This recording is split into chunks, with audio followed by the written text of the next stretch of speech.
அஸ்ஸலாமு அலைக்கும் வரஹ்மத்துல்லாஹி வபரகாத்துஹு. அல்ஹம்துலில்லாஹி நஹ்மதுஹு வ நஸ்தஈனுஹு வ நஸ்தக்ஃபிருஹு வ நஊது பில்லாஹி மின் ஷுரூரி அன்ஃபுஸினா வ மின் ஸய்யிஆத்தி அமாலினா மன் யஹ்திஹில்லாஹு ஃபலா முதில்ல லஹு வ மன் யுضلل ஃபலா ஹாதிய லஹு வ அஷ்ஹது அன் லா இலாஹா இல்லல்லாஹு வஹ்தஹு லா ஷரீக லஹு வ அஷ்ஹது அன்ன முஹம்மதன் அப்துஹு வ ரசூலுஹு அம்மா பஅத்.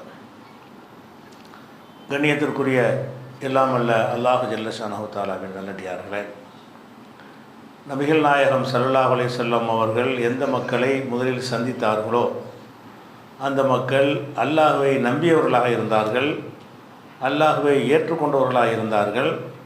அப்படி இருந்தும் அல்லாஹ் அல்லாதவர்களை அவர்கள் வணங்கினார்கள். இதுதான் அவர்கள் செய்த ஒரு தவறு என்பதை நம்ம கடந்த வாரத்தில் பார்த்தோம். அதே மாதிரியான ஒரு சூழ்நிலையை இன்றைய சமுதாயத்தில் நம்ம பார்க்குறோம். இவங்க அல்லாஹ்வை நம்புகிறாங்க, நபிகள் நாயகத்தை நம்புகிறாங்க, அல்லாஹ் தான் வணக்கத்துக்குரியவன் என்று அதே மாதிரி மக்கத்து காபிர்கள் எப்படி சொல்கிறார்களோ அந்த மாதிரியே சொல்கிறார்கள். உங்களுக்கு படைத்தவன் யார் என்று கேட்டால் அல்லாஹ் என்று தான் சொல்கிறார்கள்.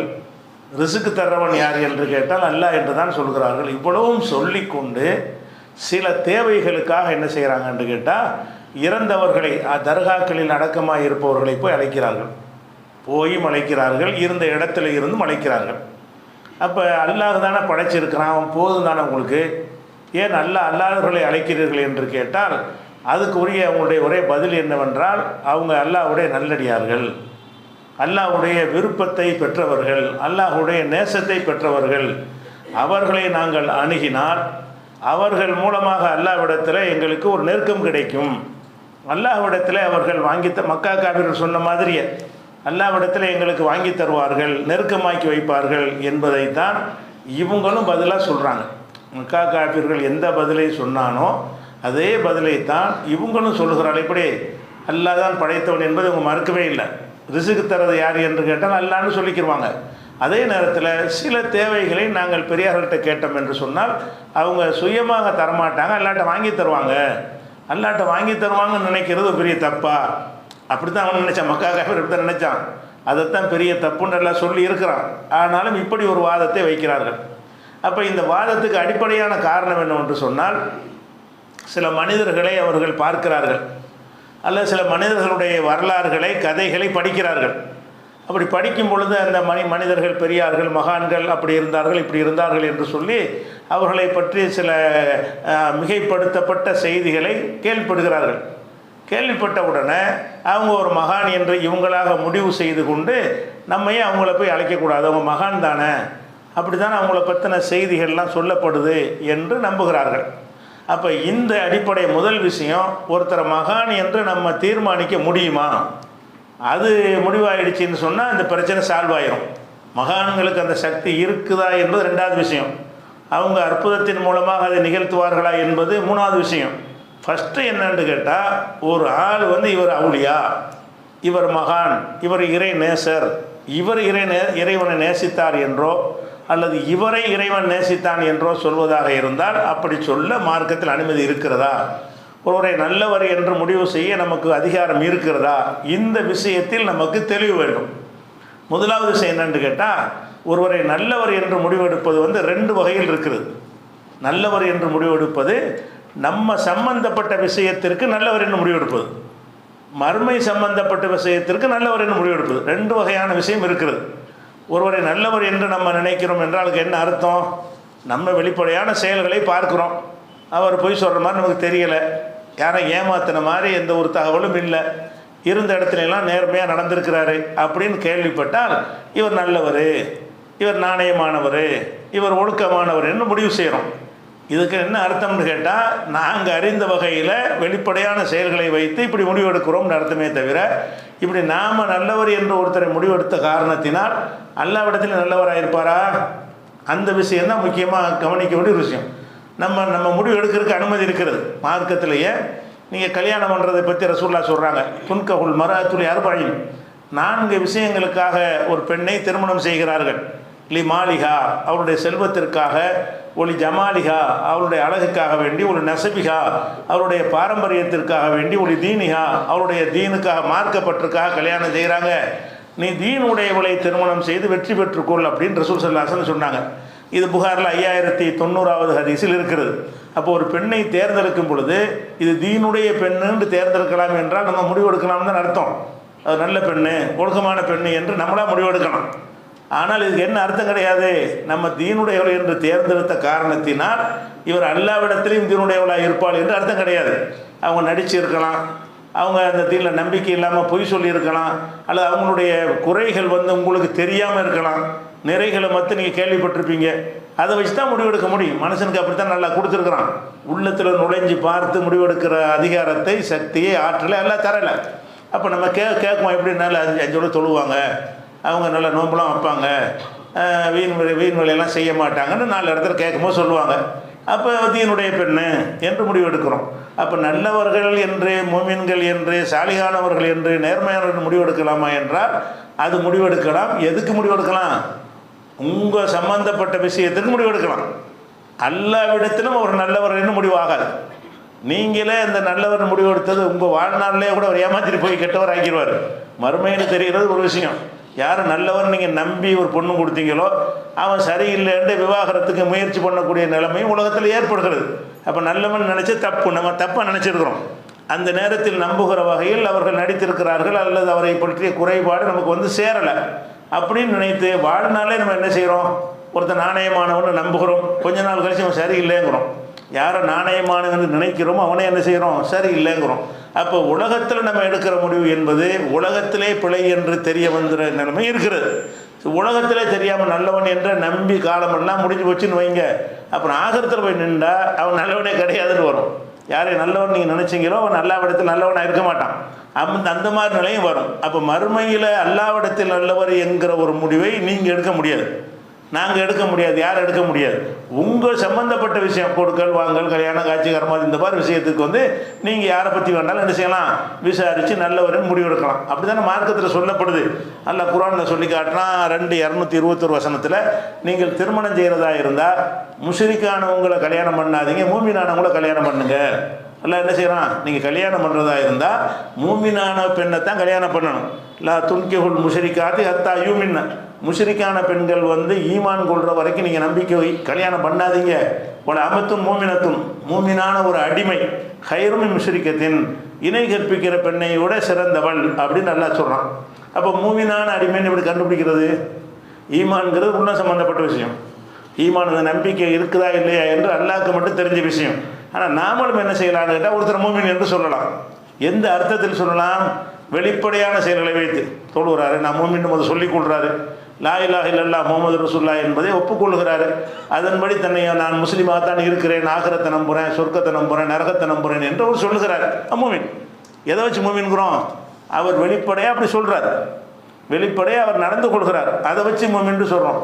அப்போ அல்லாஹ் மூமினானவங்களை கல்யாணம் பண்ணுங்கன்னு சொல்லுவது அல்லாவிடத்தில் யார் மூமினாக இருப்பாங்களோ அப்படிப்பட்டவங்கள கல்யாணம் பண்ணுங்கிற அர்த்தமா? அது உங்களுக்கு கண்டுபிடிக்க இயலுமா? ஒரு ஆள் மூமினோன்னு சரி, அல்லாவிடத்துலேயும் இவர் மூமின் தான், ஒரு கன்ஃபார்மாக இவர் 100% மறுமையில் வெற்றி பெற்றுவாருன்னு சொல்கிற ஒரு ஆளை உங்களுக்கு கண்டுபிடிக்க இயலுமா? இயலாது. நம்ம அளவுக்கு என்ன செய்கிறோம்? மூமின் வெளிப்படையாக மூமின்கிறாரு, அவ்வளோதான். வெளிப்படையாக சொல்கிறது நமக்கு ஆதாரம். எதை வெளிப்படையாக அவங்க நம்புகிறார்களோ, வெளிப்படையாக இதை காட்டி கொள்கிறார்களோ அதை வச்சு தான் ஒருத்தர் இணை கற்பிக்கிறார் என்றோ ஈமான் வைத்திருக்கிறார் என்றோ நம்ம சொல்லுகிறோம். அப்போ அல்லாஹ் குர்ஆன் என்ன செய்கிறான்னு கேட்டால், நீங்கள் மூமினான பெண்களை கல்யாணம் பண்ணுங்க அப்படின்னா மூமினை கண்டுபிடிக்கலாம்னு அர்த்தம். மூமினை கண்டுபிடிக்கலாம்ங்கிறதுக்கு என்ன அர்த்தத்தில் சொல்லப்படுது? நிஜமாக உள்ளத்தில் ஈமான் இருக்குது என்கிற அர்த்தத்தில் சொல்லப்படுது. அப்படி இல்லை, வெளிப்படையான செயல்களை வைத்து நீங்கள் ஒருவரை மூமின் யாரை எப்படி நீங்கள் சொல்லணும். எந்த ஒருத்தன் தன்னை மூமின் என்று சொல்லிக் கொள்கிறானோ அவன்கிட்ட ஷிர்கான எந்த ஒரு செயலையும் நீங்கள் காணாவிட்டால் நீங்கள் அவனை மூமின் என்று தான் சொல்லணும். நடித்து கூட இருக்கலாம், உங்களை ஏமாத்துறதுக்காக கூட மூமின் இருக்கலாம், அது உங்களுக்கு தேவையில்லை, உங்களுக்கு கண்டுபிடிக்க முடியாத விஷயம். நீங்கள் இதை மட்டும் பார்க்கணும், வெளிப்படையானதை மட்டும் பார்க்கணும். அந்த மாதிரி வெளிப்படையான விஷயத்தை வைத்து நம்ம அளவுக்கு உள்ள விஷயத்தில் முடிவெடுக்கலாம். முடிவெடுக்க அது வாய்ப்பு இருக்கிறதுனால தான், அந்த அதிகாரம் இருக்கிறதுனால தான் இந்த கல்யாணம் பண்ணுறதில் இந்த கட்டளையெல்லாம் ஆக்குறான். மூமினை தானே கல்யாணம் பண்ணணும், அப்போ முஷ்ரிக்கை கல்யாணம் பண்ண இயலாது. மூமின்னு கண்டுபிடிக்கலாம்ல, மூமினா நல்லவன் தானே, மூமினா நல்லடியான் என்று கண்டுபிடிக்கலாமான்னா கண்டுபிடிக்கலாம். எப்படி கண்டுபிடிக்கலாம்? புற செயல்களை வைத்து கண்டுபிடிக்கலாம். நிஜத்திலும் அப்படி இருக்கும்ன்ற அர்த்தம் வராது. அப்படிங்கிறதுனால தான் மூமினான கல்யாணம் பண்ணுற விஷயத்தை நம்ம கட்டளையிடலாம். நம்ம கண்டுபிடிக்க முடியலைன்னா மூமினை பார்த்து கல்யாணம் பண்ணு சொல்ல மாட்டான். அவன் நல்லா கட்டளை எடுக்கிறான் என்று கேட்டால் அதுக்கு நடைமுறைப்படுத்த முடியணும். அதே மாதிரி 24வது சூரா 32 வசனத்தில் வான்கிஹுல் அயாமா மின்கும் சாலிஹீன மின் இபாதிக்கும் இமாயிக்கும், உங்களுடைய அடிமைகள் ஆண் அடிமைகள்லையும் பெண் அடிமைகள்லையும் சாலிகான ஆட்களாக இருக்காங்கல்ல அவங்கள கல்யாணம் பண்ணி வைங்கிறான்ல. சாலிகான ஆள்னா என்ன அர்த்தம்? நல்ல நடத்தை உள்ளவர்னு அர்த்தம். அதனால் சாலிகான அடியார் நல்லடியார்னு அர்த்தம். நல்லடியாரை பார்த்து நீங்கள் கல்யாணம் பண்ணி வைங்க அப்படின்னு நல்லா குர்ஆன்ல சொல்கிறோம். அப்போ நல்லடியார் நம்மளை கண்டுபிடிக்கலாம்ல, கண்டுபிடிச்சா கல்யாணம் பண்ண முடியும். ஒரு ஆளை பார்த்து இவர் நல்லடியார், ஒரு ஆளை பார்த்து இவர் நல்லடியார் இல்லை என்று சொல்வதாக இருந்தால் அதை நம்ம கண்டுபிடிக்க இயலுமாக இருந்தால்தான் அல்லாஹ் இப்படி கட்டளை போடுவான். நல்லடியாரை பார்த்து நீ ஆண்களாக இருந்தாலும் பெண்களாக இருந்தாலும் நல்லடியார்களாக பார்த்து நீங்கள் திருமணம் செய்து வையுங்கள் அப்படின்னு குர்ஆனில் கட்டளை இருக்குது. அப்போ அதுலேருந்து என்ன அர்த்தம்? நல்லடியார் என்பதை நம்ம கண்டுபிடிக்கலாம்னு அர்த்தம், நம்ம முடிவு செய்யலாம்னு அர்த்தம். முடிவு செஞ்சால் தான் கல்யாணம் பண்ணி கொடுப்போம். அப்போ இந்த நல்லடியாருக்கு என்ன அர்த்தம்? நம்ம கல்யாணம் பண்ணி கொடுத்தோன்னு ஒரு சொர்க்கவாசின்னு அர்த்தமாயிருமா? நம்ம ஒரு நல்லடியார் நினச்சி கல்யாணம் பண்ணி கொடுத்துரும். இவர் சொர்க்கத்திற்கு நற்செய்தி சொல்லப்பட்டவரில் வந்துடுவார்னு சொல்லுவீங்களா? சொல்ல முடியாதுங்க. நீங்கள் நல்லடியார் என்று சொல்வது உங்களுக்கு தெரிஞ்ச வெளிப்படையான உள்ளம் சம்பந்தப்பட்டது உங்களுக்கு தெரியாது. வெளிப்படையான செயல்களை பற்றி அல்லது அந்தரங்கத்தில் அவர் செய்கிற செயல் உங்களுக்கு தெரியாது. மனசு சம்பந்தப்பட்டதும் தெரியாது. கள்ளத்தனமாக அவர் செய்கிற செயல்களும் உங்களுக்கு தெரியாது. எது மட்டும் தெரியும்? வெளிப்படையாக எல்லாரும் பார்க்குற மாதிரி செய்கிற செயல்கள் தான் நடத்தை தான் உங்களுக்கு தெரியும். அதை வச்சு நீங்கள் என்ன முடிவு பண்ணிக்கிறீங்க? நல்ல மனுஷன், அவருக்கு பொண்ணு கொடுக்கலாம் என்று முடிவு எடுக்கிறீங்க. அந்த மாதிரி நல்லடியார் என்று முடிவு எடுக்கலாமான்னு கேட்டால் அதுக்கு நமக்கு அதிகாரம் இருக்குது. எந்த ஒரு மனிதரை பற்றியும் அவருக்கும் நமக்கும் உள்ள விஷயங்களுக்கு, கொடுக்கல் வாங்கலுக்கு, பணியில் ஆளை வேலைக்கு சேர்க்கறதுக்கு, பொண்ணு கொடுக்கறதுக்கு, அந்த மாதிரி கடன் கொடுப்பதற்கு, இந்த மாதிரி பல விஷயங்கள் அவனுக்கு நமக்கு தொடர்பு இருக்கும் என்று சொன்னால் அவன் நல்லவனாண்டு முடிவு செய்கிற ஒரு அவசியம் நமக்கு ஏற்படுகிறது. அந்த நல்லவனாங்கிறதுக்கு என்ன அர்த்தம்னு கேட்டால் உன்னளவுக்கு விசாரித்து நல்லவன் பார்த்துக்க, அந்த அர்த்தம் தானே தவிர அல்லாவிடத்துலையும் நல்லவனாக இருப்பாங்கிற அர்த்தம் கிடையாது. இந்த முடிவு எடுக்கத்தான் உங்களுக்கு அதிகாரம் இருக்குது. யாரை பற்றி நல்லவன்களாம்? உலகத்தில் உள்ள எந்த ஒரு முஸ்லீமை பற்றியும் இவர் நல்ல மனிதர், ஏன் முஸ்லீமாக இருக்கார்ல, அல்லாஹ் நம்புறார்ல, அது போதும் நமக்கு. வெளிப்படையாக அவர் என்ன சொல்கிறாரோ அது நமக்கு போதுமானது. இப்போ வெளிப்படையாக சொல்வதை வைத்து நீங்கள் என்ன செய்யலாம்? யாரையும் நல்லவர் என்று நீங்கள் சொல்லலாம். அதுக்கு அர்த்தம் என்ன? அல்லாவிடத்தில் நல்லவர் என்பது கிடையாது. உங்களுக்கு அந்த அளவுக்கு தான் அல்ல ஆற்றலை தந்திருக்கிறான். ஒரு மனுஷன் இன்னொரு மனுஷனை நல்லவன்னு தீர்மானிக்கிறதுக்கு இதைத்தான் அடையாளமாக காட்டி தந்திருக்கிறான். உள்ளத்தை அறிந்து கொள்ளக்கூடிய சக்தி உங்களுக்கு தரலை. உங்களுக்கு தந்திருக்கிறது என்ன? வெளிப்படையான செயல்களை தான் நீங்கள் பார்க்க முடியும். அந்த இது தந்திருக்கிறதுனால அந்த அளவுக்கு நம்ம முடிவெடுத்துக்கலாம். எந்த அளவுக்குன்னு கேட்டால் நபி ஸல்லல்லாஹு அலைஹி வஸல்லம் காலத்தில் உஸாமா ரலியல்லாஹு அன்ஹு தலைமையில் ஒரு படை அனுப்புகிறாங்க. படை அனுப்பி நல்ல போர் நடந்து கொண்டிருக்கும் பொழுது இவர் தாக்கிடுவார் அப்படின்னு நல்லா தெரிஞ்ச உடனே ஒரு தனி செய்கிறான்னு கேட்டால் நாங்கள் உங்கள் மதத்துக்கு வந்துடுறோம், சபகனான்னு என்ன செய்கிறாரு? அவர் சொல்லிடுறார். அப்போ லா இலாஹ இல்லல்லாஹும் சொல்லிடுறார். யார்? அந்த போர்க்களத்தில் கொல்லப்படும் போது அவர் கொன்றக்கூடாது என்பதற்காக வேண்டி, உயிர் காப்பாற்றிக்கிறதுக்காக வேண்டி நான் உங்கள் கட்சியில் வந்துடுறேன், உங்கள் மதத்தில் வந்துடுறேன்னு சொல்லிவிடுறாரு. இவர் என்ன செய்கிறாருன்னு கேட்டால் உஸாமா அதெல்லாம் முடியாதுன்னு சொல்லி அவரை கொன்றார். போர்க்களம் தானே, போருக்கு தானே வந்திருக்கிறாங்க, சண்டைக்கு தானே வந்திருக்கிறாங்க. இவர் உயிரை காப்பாற்றுறதுக்கு இதை சொல்கிறாரு. எதுக்கு செய்கிறாரு? ஹவுஃபம் என சிலாஹ், ஆயுதத்துக்கு பயந்துக்கிட்டு இவர் சொல்கிறாரு என்று இவர் நினைத்து கொண்டு அவரை கொலை பண்ணி போடுறார். கொலை பண்ண உடனே இந்த செய்தி ரசூல் ஸல்லல்லாஹு அலைஹி வஸல்லம் சஹாபாக்கள் தெரிவிக்கிறாங்க. இப்படி இருந்தாலும் சொன்னார். சொன்னதுக்கு பிறகு அவர் லா இலாஹ இல்லல்லாஹ்னு சொன்ன பிறகு இவர் கொண்டு விட்டார் அப்படின்னு சொல்கிறாங்க. அப்போ ரசூல் ஸல்லல்லாஹு அலைஹி வஸல்லம் அவர்கிட்ட விசாரிக்கிறாங்க, ஏன்ப்பா இப்படி தான் நடந்துச்சு? ஆமாம், நீ எப்படி அவனை கொன்றவன்? லா இலாஹ இல்லல்லாஹ் சொன்ன பிறகு நீ எப்படி கொலை செய்தான்னு கேட்கும் பொழுது அவர் ஆயுதத்துக்கு பயந்து தான் சொன்னார் அப்படின்னு அவர் சொல்கிறார். அப்போ ரசூலுல்லாஹ் கேட்பாங்க, ஹல்லா ஷகக்த கல்பஹு, அவனுடைய உள்ளத்தை நீ படந்து பார்த்தியா? லா இலாஹ இல்லல்லாஹ் வெளிப்படையாக உள்ளது மட்டும் நீ பாரு. அவன் நம்பி சொன்னானா நம்பாமல் அது உனக்கு என்ன இருக்குது? உனக்கு அந்த அதிகாரம் இல்லையே. ஹல்லா ஷகக்தான் கல்பிஹி, அவனுடைய கல்பை நீ பிளந்து பார்த்தாயா? நாளைக்கு மறுமையில் நின்றா என்ன அதுக்கு நீ ரிப்ளை கொடுப்ப? லா இலாஹ இல்லல்லாஹ் சொன்ன பிறகும் கொலை பண்ணிட்டேன்னு சொல்லி திருப்பி ரசூல் ஸல்லல்லாஹு அலைஹி வஸல்லம் என்ன செய்கிறாங்க? அவரை உஸாமாவை கண்டிக்கிறாங்க. அந்த கண்டனை எப்படி இருந்துச்சின்னு சொன்னால், நம்ம இது வரைக்கும் இஸ்லாத்துக்கு வராமல் இருந்து இன்றைக்கி வந்திருந்தால் நல்லா இருந்திருக்குமே, இந்த பாவத்தை செய்யாமல் இருந்திருப்போமே அவ்வளோ கடுமையாக ரசூல்லா கண்டிக்கிறாங்க. எல்லாம் அழிச்சு நாசமாக்கிட்டே, உன்னோட அமலெல்லாம் அழிச்சு நாசமாக்கிட்டேன்னு ரசூல்லா கண்டிக்கிறாங்க. அப்போ இதில் நம்ம என்ன பார்க்குறோம்னு கேட்டால், வெளிப்படையான ஒரு விஷயத்தை வச்சு நம்ம முடிவு எடுக்கிறோம். இவர் ஆயுதத்துக்கு பயந்து சொன்னாருங்கிற மாதிரி தான் நமக்கு தெரியுது. பார்த்தா வெளிப்படையாக பார்த்தா போர்க்களத்தில் அவர் கை தாழ்ந்து போச்சு, எதில் ரசூலுல்லாஹ்வுடைய கை, சஹாபாக்களுடைய கை ஓங்கி விட்டது. இந்த நேரத்தில் லா இலாஹா இல்லல்லாஹ்னா என்ன அர்த்தம்? அது நம்ம பார்வையில் எப்படி சொல்லுவோம்? பயந்துக்கிட்டு சொல்கிறாரு, இது மனசுலேருந்து வரல நம்ம சொல்லுவோம்ல, அப்படி சொல்லக்கூடாது. அப்படி சொல்லித்தான் அவர் நினச்சிருக்கிறாரு, அது சரி நினை செஞ்சுருக்கிறாரு. நமக்கும் சரி மாதிரி தெரிகிறது, ரசூலுல்லாஹ்வுக்கு சரின்னு தெரியல. அது எப்படி உனக்கு என்னத்துக்கு அந்த உள்ளத்தில் சொன்னானா பயந்து சொன்னான்னு உனக்கு எப்படி தெரியும்? நிஜமாக சொல்லியிருக்கலாம்ல. அப்போ வெளிப்படையாக அவன் சொன்னதுக்கு பிறகு அதிலிருந்து நீ சந்தேகப்படுகிறாய் அப்படின்னு ரசூல் ஸல்லல்லாஹு என்ன செய்கிறாங்கன்னா அவர் கண்டிக்கிறாங்க. அப்போ இது பயந்து சொன்னானா அந்த ஒரு நோக்கத்தை, இது முஸ்லீமில் வரக்கூடிய ஒரு செய்தி. அதே மாதிரி ஹாலித் இப்னு வலீதும் இதே மாதிரி ஒரு வேலையை செஞ்சிருவார். போர்க்களத்தில் கடைசி நேரத்தில் நான் மதத்துக்கு வந்துடுறேன்னு சொன்னவொன்னே கொன்று விடுவார். அப்போ அதை ரசூலுல்லாஹ் கேள்விப்பட்டவங்க என்ன செய்வாங்கன்னா, அல்லாஹும்ம இன்னி அப்ரவு இலைக்கு மிம்மா ஸனா ஹாலித், இந்த ஹாலிது செஞ்ச செயலை விட்டு யாரெல்லாம் நான் விலகி கொள்கிறேன், அதுக்கு எனக்கு சம்பந்தம் இல்லை, இவர் செஞ்சது சரியான செயல் இல்லை. அப்போ நமக்கு என்ன கட்டளையிடப்பட்டிருக்குன்னு கேட்டால், எல்லா மூமின்களை பற்றியும் எல்லா முஸ்லீம்களை பற்றியும் நீங்கள் நல்லபடியான எண்ணம் வைக்கணும். வெளிப்படையாக அதுக்கு மாற்றமாக தெரிஞ்சாலே தவிர, தெரிஞ்சு மோசடி பண்ணிட்டான்னு தெரிய வருது, அப்போ தான் மோசடிக்காரன் நீங்கள் சொல்லணும். அப்படி இல்லைன்னா நல்லவன் தான் சொல்லணும். பொய் சொல்கிற மாட்டான் உண்மையாளன் தான் முஸ்லீம் நினைக்கணும். உங்களுக்கு தெரிஞ்சு கண்ணு முன்னாடி பொய் சொல்லி கையங்களும் மாட்டிக்கிட்டான்னு தெரியும் போது தான் அவன் பொய் சொல்கிறான்னு நீங்கள் சொல்லணும். உங்களுக்கு பொய் சொன்னான் என்பதற்கு ஆதாரம் கிடைக்காத வரைக்கும் எல்லார் மீதும் நல்லெண்ணம் தான் வைக்கணும். அப்போ எல்லா மூமின்களையும் நல்ல மனிதர்கள் என்று சொல்வதற்கு மார்க்கத்தில் என்ன இருக்குது? அனுமதி இருக்கிற போய் தான் அந்த கல்யாணம் பண்ணுறதுக்கு சொல்கிறான். அதே மாதிரி யார் மூமின்கள் மீது, மூமினான பெண்கள் மீது அவதூறு சொல்கிறார்களோ அவர்களுக்கு துன்யாவிலையும் ஆகிரத்திலையும் சபிக்கப்பட்டார்கள் என்று அல்லாஹ் என்ன செய்கிறான்? குர்ஆன்ல சொல்கிறான். இன்னல்லதீன யர்மூனல் முஹ்ஸனாத்தில் மூமினாத்தில் காஃபிலாத்தி, மூமினான பெண்கள் மீது யார் பழி சுமத்துகிறார்களோ அவங்க துன்யாவிலையும் சபிக்கப்பட்டார்கள் அல்லாஹ் சொல்கிறான். அப்போ மூமினான பெண்கள் மீது பழிண்டா, மூமினான பெண் தெரிஞ்சால் தானே பழி சுமத்த முடியும். அப்போ வெளிப்படையாக மூமின்னு சொல்கிறவங்க தெரிஞ்சிருச்சுன்னு சொன்னால் நீ மூமின் மீது பழி சுமத்தக்கூடாது அப்படிங்கிற ஒரு விஷயம் இருக்குது. அதே மாதிரி அல்லாஹ்வுடைய கட்டளை என்ன இருக்குன்னு கேட்டால், லா யத்தகிதில் மூமினூனல் காஃபிரீன அவுலியா மின் தூனில் மூமினின், மூமின்களாக இருக்கக்கூடிய அன்றைக்குள்ள போர் சூழ்நிலை முஸ்லீம்கள் தலைமையில் தான் இருக்கணும்.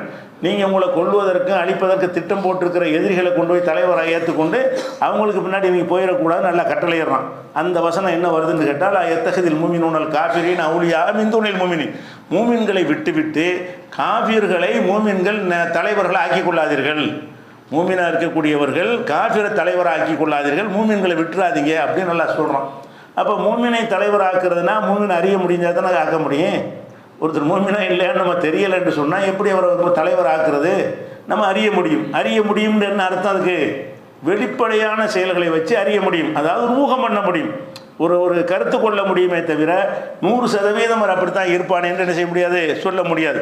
அப்போ காஃபிரான மூமின் அல்லாதவர்களை நீங்கள் தலைவராக ஏற்றுக்கிறாதீங்க என்ற அந்த வசனத்திலிருந்து அதெல்லாம் நமக்கு சாத்தியமானதுன்னு விளக்குது. இந்த விஷயம் 3வது சூறாவில் 22வது வசனத்திலையும் 4வது சூறாவில் 144வது வசனத்திலையும் எல்லாம் சொல்லி காட்டுகிறான். அதே மாதிரி யார் மூமினான ஆண்களையும் மூமினான பெண்களையும் தொல்லை கொடுக்கிறார்களோ அவர்கள் கடுமையான பாவத்தை சுமந்து கொண்டார்கள் அப்படிங்கிற ஒரு வசனத்தை 33வது சூறாவில் 58வது வசனத்தில் எல்லாம் சொல்கிறான். அப்போ மூமினானவர்களுக்கு தொல்லை கொடுக்கிறார்கள்னா மூமின் அறிஞ்சால் தானே தொல்லை கொடுக்க முடியும். ஒருத்தன் ஒரு ஆள் தொல்லை கொடுக்குறான், அவர் மூமின்னு தெரிஞ்சு தொல்லை கொடுத்தா தான் குற்றமாகும். அப்போ மூமினானவர்களை நீங்கள் தொல்லை கொடுக்காதீங்க, மூமினான பெண்களை தொல்லை கொடுக்காதீர்கள் என்று சொன்னால் முதல்ல மூமினா இல்லைன்னு அறிகிற கடமை ஏற்படுது. அறிய இயலும்னா தான் இதை செய்ய முடியும். அப்போ அறிய இயலாத விஷயமா இருந்தால் அல்லாஹ் இப்படி சொல்லியிருக்க மாட்டான். அப்போ மூமினான ஆண்களை நீங்கள் அறிந்து கொள்ள முடியும், மூமினான பெண்களை அறிந்து கொள்ள முடியும், அறிந்து கொண்டு அவங்க மீது பழி சொல்லாமல் இருங்க. அதே மாதிரி மூமினான ஆண்களும் பெண்களும் ஒருவர் மற்றவருக்கு உற்ற நண்பர்களாக இருக்க வேண்டும், நன்மை ஏவ வேண்டும், தீமையை தடுக்க வேண்டும். நல்லா சொல்கிறான். ஒரு மூமினோட ஒரு மூமினாத்து பாதுகும் அவுளியாவும் போதேன், மூமினான ஆண்களும் மூமினான பெண்களும் ஒருத்தர் மற்றவருக்கு உற்ற நண்பர்களாக இருக்க வேண்டும், நன்மைகளை ஏவ வேண்டும் நல்லா சொல்லி காட்டுறோம். அப்போ மூமினானவர்கள் ஒரு மூமினான பெண்ணை நேசிக்கணும், மூமினான பெண்கள் மூமினான ஆணை நேசிக்கணும்னு சொன்னால் அதுக்கு முன்னாடி அவரை மூமின் என்று அறிய வேண்டும்ல. அறிஞ்சால் தானே நேசிப்பீங்க. அறியலாம் நல்லா அறியலாம். எதை வச்சு அறியலாம்? அவர் களிமா சொல்லியிருக்கிறார்ல, முஸ்லீமாக வாழ்கிறாரில்ல, வெளிப்படையாக அப்படி தானே இருக்கார், தொழுகைக்கெல்லாம் வர்றாருல, நான் முஸ்லீம்னு வெளிப்படையாக டிக்ளேர் பண்ணியிருக்கிறார்கள், அவ்வளவுதான். அப்போ ஒருவரை வந்து மூமின் என்றும் நல்லவர் என்றும் நேர்மையானவர் என்றும் நாம் சொல்வதற்கு மார்க்கத்தில் அனுமதி இருக்கான்னு கேட்டால் அனுமதி இருக்கிறது. எந்த அர்த்தத்தில் இருக்கிறது என்று கேட்டால், அதாவது அவங்க எங்கள் பார்வைக்கு அவங்க நல்லவங்களை தெரிகிறாங்க, அந்த அர்த்தம் தான். இதை பற்றி ரசூல் ஸல்லல்லாஹு அலைஹி வஸல்லம் இது நம்மளால் முடிவு எடுக்க வேண்டியதில்லை. ரசூலுல்லாஹ் என்ன செய்கிறாங்கன்னு கேட்டால் விளக்கிடுறாங்க. எப்படின்னு கேட்டால், ரசூலுல்லாஹ்வுக்கு முன்னாடி ஒரு ஆள் இருக்கிறார். அவர் வந்து இன்னொரு ஆள் என்ன செய்கிறாருன்னா பயங்கரமாக பாராட்டுறாரு. ஸோ சாதாரண மூமின் அப்படி சொல்லலை, என்ன செய்கிறாரு, ரொம்ப புகழ்ந்து இவர் மாதிரி அப்படி உண்டா இப்படி உண்டான்னு ஒரு ஆளை பற்றி பாராட்டுறாரு. ரசூலுல்லாஹ் இருக்கிறாங்க. ரசூலுல்லாஹ் இருக்கும் பொழுது ஒரு மனிதர் அவர்கள் முன்னிலையில் வச்சு இன்னொரு ஆளை வந்து ரொம்பவும் பாராட்டுறாரு, புகழ்ந்து பேசுகிறார். புகழ்ந்து பேசுகிறாருன்னு என்ன அர்த்தம், அவருடைய தன்மைகளை வந்து பாராட்டக்கூடிய தன்மைகளை எடுத்து சொல்லியிருப்பார். அப்போ ரசூலுல்லாஹ் என்ன செய்கிறான்னு அதை கேட்டவுடனே, வைலக்க நாசமாக போ, கத்தகத்தை உனக்க சாஹிபிக்க, உன்னுடைய நண்பருடைய கழுத்தை முறித்து விட்டாயே. இவர் நேருக்கு நேரம் புகழ்வது வந்து அவர் கழுத்தை முறிக்கிற மாதிரி சாவடிச்சுட்டேங்கிறாங்க. நீ எதுக்கு அவனை பற்றி புகழ்கிற, அவர் நல்ல விஷயங்கள் இருந்துச்சுன்னு சொன்னால் நீ அவர் முன்னிலையில் வச்சு புகழ்ந்தால் அவரை நீ வந்து கொள்கிற, சாவடிக்கிறேன்னு அர்த்தம். ஏன்னா மண்டக்கணம் வந்துடும், அவருடைய நற்பண்புகள்லாம் கெட்டு போயிடும். அவர் இயற்கையாக இருக்க நல்லவராக இருந்தவர் கெட்டவர் ஆயிடுவார். அதனால் அவருக்கு முன்னாடி வச்சு இப்படி புகழாத அப்படின்னு சொல்லிவிட்டு அதை விளக்குறாங்க. எப்படி சொல்கிறாங்கன்னா, மண்கான மென்கும் மாதிகன் அகாகும், உங்களில் யாராவது தன்னுடைய சகோதரரை புகழ வேண்டும் என்று விரும்பினால், ஒரு ஆளை நீங்கள் பார்க்குறீங்க, இவரை கொஞ்சம் பாராட்டலாம் அப்படின்னு நினைக்கிறீங்க, பாராட்டி சொல்லலாம் என்று நினைக்கிறீங்கன்னு சொன்னால் அது எப்படி நடக்கணும்னு கேட்டால், பள்ளியக்குள் நீங்கள் சொல்ல வேண்டும், அகுசிபு புலான, இவரை பற்றி நான் இப்படி கருதுகிறேன், ஒல்லாஹு ஹசீபு, முடிவு அல்லாஹ் கையில் தான் இருக்குன்னு சேர்த்து சொல்லணும். இவர் மாதிரி ஒழுக்க சீரர் இல்லை நீங்கள் சர்டிஃபிகேட் கொடுத்தா என்ன செய்யணும், அப்படி சொல்லிடக்கூடாது. இவர் மாதிரி ஒழுக்க சீரர் இல்லை என்று நான் கருதுகிறேன், ஆனால் அல்லாஹ் வந்து முடிவு எடுக்கிறோன்னு அல்லாஹ் தான் என்று சேர்த்து சொல்லுங்க. அப்போ நீங்கள் நல்லவர்னு சொன்னதுனால அல்லாட்ட நல்லவருங்கிற அர்த்தம் வராமல் பேசுங்க. நீங்கள் முட்டையாக சொன்னீங்கன்னா அவுளியா வாக்குற, நீங்கள் அந்த அவுளியா மகான் அப்படி உள்ளதானே. அதை என்ன செய்கிறாங்கன்னு கேட்டால், கொல்லியக்குள் அஹசிபு புலான, ஒரு ஆளை பற்றி நான் இப்படி கருதுகிறேன், அல்லாஹ் ஹசீபு, அல்லாஹ் தான் அது முடிவெடுக்கக்கூடியவனாக இருக்கிறான். ஒலா உசக்கி அலல்லாஹி அகதன், அல்லாஹ்விடத்தில் இவர் தூய்மையானவர்னு நான் சொல்லவே மாட்டேன், யாரை பற்றியும் சொல்ல மாட்டேன். அஹசிபு கதா கதா, இன்னென்ன மாதிரி நான் வந்து இவரை பற்றி கருதுகிறேன் அப்படின்னு சொல்லணும். ஒரு ஆளை பற்றி இவர் நேர்மை, நான் தினக்கு கொடுக்கல் வாங்கலாம் வச்சுருக்கிறேன், ரொம்ப பர்ஃபெக்டாக நடப்பாருங்க, நான் பார்த்துருக்குறேங்க, ஆனால் இது என்னுடைய கருத்தானே தவிர அல்லாஹ்விடத்தில் என்னங்கிற அவனுக்கு தான் தெரியும்னு சேர்த்து சொல்லணும். ஒரு ஆளுக்கு வந்து மறுமையிலையும் நல்லவர், அல்லாஹ்விடத்திலையும் நல்லவர் என்ற கருத்து பக்கம் சர்டிஃபிகேட் கொடுக்கக்கூடாது. நீங்கள் என்னளவுக்கு நல்லவர் என்று சர்டிஃபிகேட் கொடுக்கலாமே தவிர அல்லாஹ்விடத்திலும் இவர் நல்லவராக தான் இருப்பார்னு கருத்தை மக்களுக்கு வந்துடக்கூடாதுங்கிறதுக்கு தான் நீ ஒரு ஆளை புகழ்ந்து சொன்னால் இதுக்கு நம்ம கருத்து தாங்க, நெஞ்சம் அல்லாஹ் அப்படி அல்லாஹ்வுக்கு தான் தெரியும் சேர்த்து சொல்லணும். ஒரு ஆளை அளவுக்கு மீறி புகழ்ந்து சொல்கிறீங்கன்னு சொன்னால் எதை புகழ்றது, உலகத்தை புகழ்றது கிடையாது, பெரிய வீரன், அது மறுமை சம்மந்தப்பட்டது இல்லை. நல்ல மார்க் 100க்கு 100 மார்க் எடுப்பார்னா இதெல்லாம் சொல்லிட்டு போயிடலாம். அவருடைய மறுமை சம்பந்தப்பட்ட விஷயத்தில் இருக்கிற ஆகிரத்தில் ஜெயிக்கிற விஷயங்கள், அந்த மாதிரி விஷயங்களை நீங்கள் பேசுனீங்க என்று சொன்னால் அவர் ஆகிரத்தில் ஜெயிப்பாரா இல்லையான்னு நல்லா தான் முடிவெடுப்பான். நீங்கள் இவருக்கு அவர் சர்டிஃபிகேட் கொடுத்தீங்கன்னு சொன்னால் அது வந்து பொய்யாகவும் போயிட வாய்ப்பு இருக்குது. அதனால் நீங்கள் யாருக்கு நற்சான்று சொன்னால் கூட எப்படி செய்யணும்னு கேட்டால், என்னுடைய கருத்து பிரகாரம் நான் அறிந்தவரை அவர் நல்லவராக காண்கிறேன், அல்லாஹ் தான் முடிவு அறிந்தவன், உண்மை அறிந்தவன் அல்லாஹ் தான் சேர்த்து நீங்கள் சொல்லுங்கள். ஒரு ஆளை வந்து மறுமையில் நல்லவர் என்று சர்டிஃபிகேட் கொடுத்து சொல்வதற்கு இந்த கண்டிஷன் இருக்குது. இப்போ நம்ம அவுளியாங்கிறாங்கல்ல, இவங்கெல்லாம் அவுளியான்னு சொல்கிறாங்களா, யாரை பற்றி சொல்கிறாங்க, மறுமைக்கு சொல்கிறாங்களா துன்யாவுக்கு சொல்கிறாங்களா? ஒரு ஆளை மகான்கிறாங்களா, ஒரு பொண்ணு கொடுக்குறக்கார நல்லவருங்கிறாங்க, அந்த மகானுக்கு பொண்ணு கொடுக்க போகிறாங்களா, அந்த மகானை கடையில் வேலைக்கு சேர்க்க போகிறாங்களா? அதுக்காக முடிவு செய்யலை. அவங்க முடிவு செய்ததுக்கு இவர் அல்லாட்ட நல்லவர், அல்லாட்ட நல்லவர்னு முடிவு எடுக்கிற விஷயத்தை நீ சொல்லக்கூடாதுன்னு தடை இருக்குது. அல்லாவிடத்தில் நல்லவர்னு மாத்திரம் சொல்லிக்கூடாத, என்னையை பொறுத்தவரைக்கும் நல்லவர்னு சொல்லு. உன்னையை பொறுத்தவரைக்கும் நல்லவர்னு சொல்கிறதுக்கு தான் உனக்கு அதிகாரம் இருக்கே தவிர அல்லாவிடத்தில் நல்லவர்னு சொல்வதற்கு அதிகாரம் இல்லை. அதே மாதிரி எல்லாம் என்ன செய்கிறான்டா, ரசூல் குரானில் வந்து சஹாபாக்கெல்லாம் ஹிஜ்ரத் பண்ணி வந்தவுடனே நிறைய பெண்கள் அங்கே தங்கிட்டாங்க, இஸ்லாத்தில் ஏற்றுக்கொண்டு மக்காவில் தங்கிட்டாங்க. கடைசி என்ன செய்கிறாங்கன்னா, இஸ்லாம் கொஞ்சம் கை ஓங்கின உடனே, ரசூலுல்லாஹ்வோட கை ஓங்குன உடனே நிறைய பேர் ஹிஜ்ரத் பண்ணி வர்றாங்க. மக்காவில் இருந்து என்ன செய்கிறாங்க, அவங்க அந்த கணவரெல்லாம் விட்டு இஸ்லாத்திற்காக வேண்டி இங்கே வர்றாங்க. அதை பற்றி எல்லாம் சொல்லி காட்டுகிறான். மூமினான பெண்கள் ஹிஜ்ரத் பண்ணி உங்களிடத்தில் வந்தால் ஃபம்தஹினூஹுன்ன, அவங்கள ஒரு டெஸ்ட் பண்ணுங்கள். ஒரு நடிக்கிறதுக்கு வந்திருக்கலாம், வேறு ஒரு நோக்கத்துக்கு வந்திருக்கலாம். அவங்கள கொஞ்சம் சோதித்து பாருங்கள், எப்படி ஈமானோடு தான் இருக்கிறாங்க, நெசமாக ஈமான் கொண்டு தான் வர்றாங்களா, வேறு ஏதாவது எதிரிகளுக்கு உளவு பார்க்கறதுக்காக வர்றாங்களா என்பதை எல்லாம் சோதித்து பார்த்துக்கிறங்க. சோதித்து பார்த்து உங்களுக்கு மோமின்னு தெரிஞ்சால் ஏற்றுக்கிறங்க அப்படின்னு சொல்கிறான். அதை சொல்லும் பொழுது அல்லாஹு ஆலம் ஈமானின்ன, அவங்களுக்கு ஈமான் இருக்கா இல்லைன்னு அல்லாஹ்வுக்கு தான் தெரியும். உங்களவுக்கு செய்கிற முடிவை செஞ்சுக்கிறங்க. நல்லா நீங்கள் மூமின்னு முடிவு எடுத்தாலும் அவங்க இல்லாமல் கூட இருக்கலாம். உங்கள் அளவுக்கு நீங்கள் என்ன செய்யணும், மூமின்கிற முடிவு கொடுக்கலாமா அல்லது நோக்கத்துக்கு வந்திருக்கிறாங்களா என்று நீங்கள் துருவி விசாரிங்கன்னு சொல்லிவிட்டு அல்லாஹு அலம் ஈமானிகின்ன ஃபைன் அலிம்து உன்ன மூமினாத்தின் பல தரிஜுகுன்ன இலல் குஃபார், அவங்க மூமினானவர்கள் தான் என்று உங்களுக்கு தெரிய வறுமை என்று சொன்னால் நீங்கள் உங்களோட வைத்துக் கொள்ளுங்கள், காபிர்கிட்ட அனுப்பி வைக்காதீங்க அப்படிங்கிறான். அப்போ மூமினான பெண்கள் உங்கள்கிட்ட வருவார்களேயானால் அவங்கள சில கேள்விகள் கேட்டு சோதனை செய்து நீங்கள் மூமின் என்று அறிந்து கொள்ளுங்கள். மூமின் என்று அறிந்து கொள்ளுங்கள் என்றால் மூமின் அர்த்தம் கிடையாது ஈமான் இருக்குதா என்று எனக்கு தான் தெரியும், உங்கள் அளவுக்கு அறிந்து கொள்ளுங்கள் அப்படின்னு நல்லா என்ன செய்கிறான்னு கேட்டால் 60வது சூறாவில் 10வது வசனத்தை சொல்கிறான். அப்போ ஒரு மனிதரை நல்லவர் என்று சொல்கிறதுல தான் இந்த பேசி அடங்கியிருக்கிறது. ஒருத்தர் நல்லவர் மகான் என்று சொல்வது நல்லவர் என்று யாரை பற்றி நீங்கள் சொல்லலாம், உலகத்தில் உள்ள எந்த மனிதனை பற்றியும் என்ன செய்யலாம், நல்லவர்னு சொல்லலாம். எதை வச்சு சொல்லலாம், நான் அறிந்த வரையில். நீங்கள் அறியாதவரை பற்றி இப்போ சொல்லிகிட்டு இருக்கிறீங்க, நீங்கள் அறியவே இல்லை. இந்த பெரியார் மகான்களை எல்லாம் உங்கள் பக்கத்து வீட்டுக்காரர் கிடையாது, உங்களுடைய கிளாஸ்மேட்டு கிடையாது, அவர் நீங்கள் அறியவே இல்லை. அறிந்தவர்களுக்கு தான் இதை சொல்லணும். நீங்கள் அறிந்திருப்பீர்களே, ஆனால் நான் பார்த்துருக்குறேன், பல நாள் அவர் கவனிச்சிருக்கிறேன், நான் 2 மாதமாக அவர் கவனிச்சிட்டு வர்றேன், நான் அவர் பக்கத்து வீட்டில் தான் இருக்கிறேன், அவரோட நான் படித்தேன், அவர் நம்ம கஸ்டமர் தான் அவர், இப்படி ஏதோ ஒரு வகையில் உனக்கும் அவருக்குள்ள தொடர்பு வைத்து கொண்டு அதை வச்சு ஒரு முடிவு நீங்கள் செய்யலாம். என்ன செய்யலாம், ஒரு நல்ல ஒரு ஆள், நம்புறதுக்குள்ள ஆள், நேர்மையான ஒரு ஆள் அப்படின்னு நம்பணுமையானால் அந்த மாதிரி நம்பி நீங்கள் கல்யாணம் பண்ணி கொடுக்கலாம், நானே கடன் கொடுக்கலாம், உலகத்தினுடைய கொடுக்கல் வாங்கலை வைத்துக் கொள்ளலாம், ஒரு தலைவராகவே தேர்ந்தெடுக்க வேண்டி இருக்கிறது, அவர் மூமின்னு நினச்சி அவரை தலைவராக தேர்ந்தெடுக்க கூட செய்யலாம். அதுக்கு என்ன அர்த்தம் இல்லை, இவர் நம்மெல்லாம் சேர்ந்தெடுத்து அப்படியாயிரு, இவர் அல்லாவிடத்தில் நல்லவர்னு அர்த்தம் கிடையாது. இப்போ முதல் விஷயம் என்னென்னு கேட்டால், ஒரு மனிதரை நல்லவரா என்று முடிவு செய்கிற விஷயத்தில் தான் இந்த பேசிக் அடங்கியிருக்குது. இந்த அவுளியா மகான் பெரியார் என்பதெல்லாம் எங்கே இருக்குன்னு கேட்டால், இவர்களாக சிலரை அல்லாஹ்வுடைய நேசர்னு சொல்கிறாங்க. அல்லாஹ்வுடைய நேசருக்கு அர்த்தம் என்னென்னா, மறுமையில் இவர் வெற்றி பெறுவார் என்ற அர்த்தத்தை சொல்கிறாங்க, அல்லாஹ்வுக்கு நெருக்கமானவருங்கிற அர்த்தத்தில் சொல்கிறாங்க, சொர்க்கவாசிங்கிற அர்த்தத்தில் சொல்கிறாங்க. அதனால தான் உங்களையும் சொர்க்கத்துக்கு உன்னை சேர்த்துருவார்னு நம்புகிறாங்க. அந்த முடிவு எடுப்பதற்கு நமக்கு அதிகாரம் இருக்குதான்னா அந்த அதிகாரம் கிடையாது என்பது இன்ஷா அல்லாஹ் அடுத்த வாரங்களில் ஏன் அந்த முடிவு எடுக்கக்கூடாது என்பதை விரிவான ஆதாரங்களோட பார்ப்போம். இப்போ என்னென்னு கேட்டால், நம்ம அளவுக்கு மட்டும்தான் நீங்கள் முடிவு எடுக்கலாம். ஒருவரை நல்லவர்னு சொல்வதாக இருந்தால் உங்களுக்கு தெரிஞ்ச ஒரு ஆளை பற்றி உங்களுக்கு தெரிஞ்ச நல்ல நடத்தைகளை வைத்து நீங்களாக ஒரு முடிவு சொல்லலாம். சொல்லும்போது சேர்த்து எப்படி சொல்லணும், இது நம்ம அபிப்பிராயம், இது நம்ம கருத்து, அல்லாஹ்வுக்கு தான் உண்மை தெரியும் என்று சேர்த்து புகழணுமே தவிர அதை நீங்களே சர்டிஃபிகேட் கொடுத்துடக்கூடாதுங்கிற அளவுக்கு ரசூலுல்லாஹ் தெளிவுபடுத்திட்டாங்க. சரி, அல்லாஹ்வுடையத்தில் நேசர் என்று சொல்லலாமா என்று கேட்டிங்கன்னா அதுக்கு நிறைய தடை சொல்லக்கூடாது என்பதற்கு ஏராளமான ஆதாரங்கள் இருக்கிறது. அந்த விஷயங்கள் இன்ஷா அல்லாஹ் நம்ம என்ன செய்வோம், அடுத்தடுத்த வாரங்களில் பார்ப்போம்.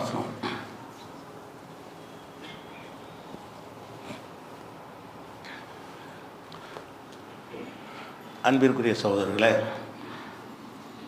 தமிழகம் கடுமையான மழை வெள்ளத்தால் பாதிக்கப்பட்டிருந்த நேரத்தில் இந்தியாவுடைய நிதி அமைச்சர் நிர்மலா சீதாராமன் என்பவர் தமிழகத்துக்கு வருகிறார். என்ன செய்ய அதை நிருபர்கள் கேட்குறாங்க.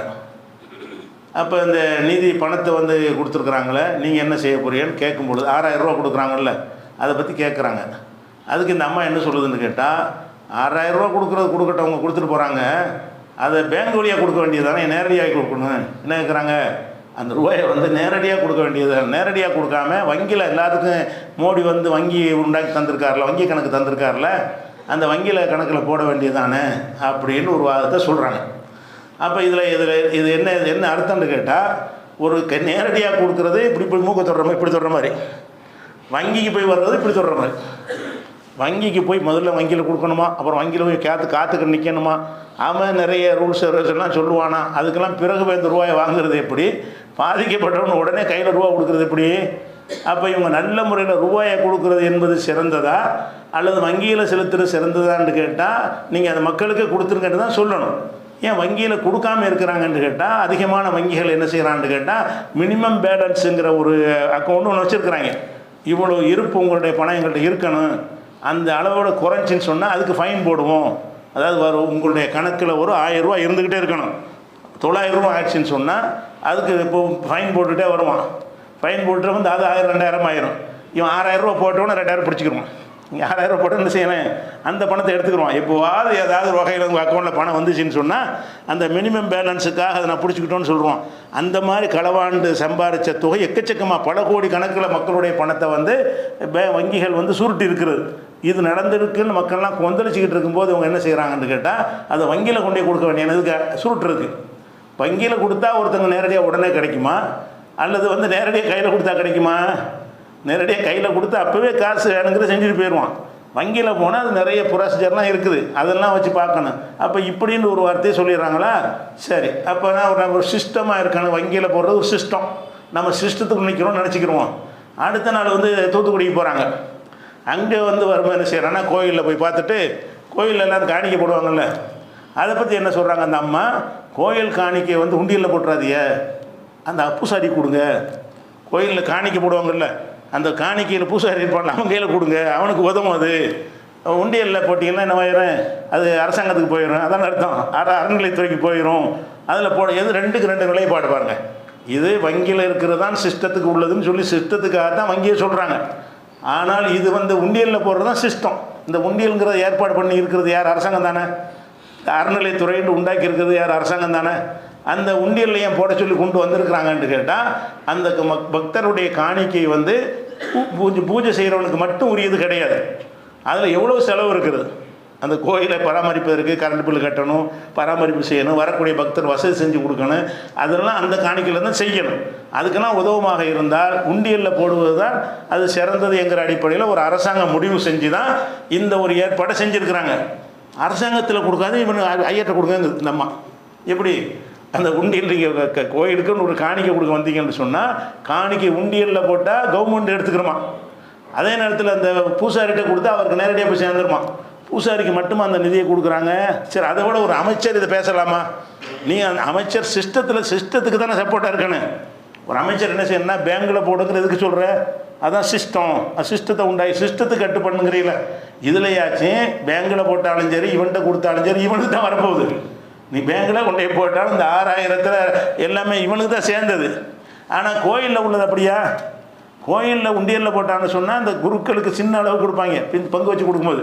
பாக்கி எல்லாம் வேறு வேறு கோயிலை பெருசாக்குறது, கட்டுவது, தேர் பண்ணிவிடுவது, அந்த மாதிரி வேலைகளுக்கெல்லாம் செலவழிப்பார்கள். பல செலவுக்கு உள்ள ஒரு விஷயத்துக்காக வேண்டி உள்ள காரியத்தில் இது நடந்தால் தான் ஒரு சிஸ்டமாக இருக்கும்னு ஒரு கவர்மெண்டில் அதை ஏற்பாடு பண்ணி வச்சுருக்கிறாங்க. அரசாங்கத்தின் சார்பாக தான் உண்டியலில் போடணுங்கிற ஒரு நிலைப்பாடை எடுத்திருக்கிறாங்க.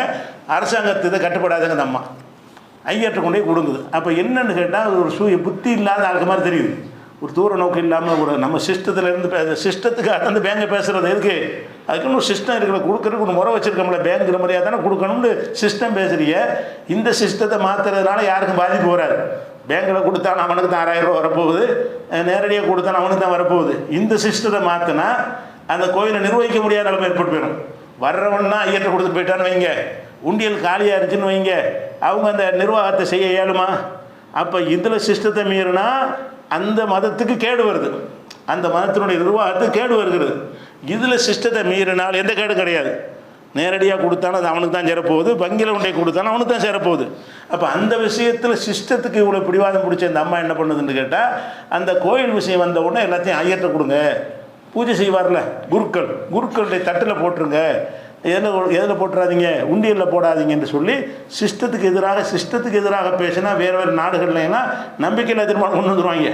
நீ ஒரு அமைச்சராக இருந்துக்கிட்டு அந்த சிஸ்டத்தை சப்போர்ட் பண்ணுறதுக்கு பதிலாக அந்த சிஸ்டத்தை மீறி செய்வதற்கு வழிகாட்டினான். அந்த சிஸ்டத்தை உடைச்சிக்கிட்டு நீ ஐயத்தை கொடுங்கிறது உடைக்கிறது தானே. அப்படி வழிகாட்டினால் அது வந்து பதவியை நீக்கிறதுக்கு உள்ள விஷயமாக வேறு நாடுகளில் எடுக்கப்படும். நம்ம நாட்டில் அதான் கிடையாது, என்ன வேண்டாலும் செய்யலான்னு இருக்குது. அதனால் இவங்க வந்து ஒரு கூறுகட்ட நிலையில் இருக்கிறார்கள் என்பதற்காக வேண்டி இந்த ஒரு செய்தியை பதிவு செய்தோம். அஸ்ஸலாமு அலைக்கும்.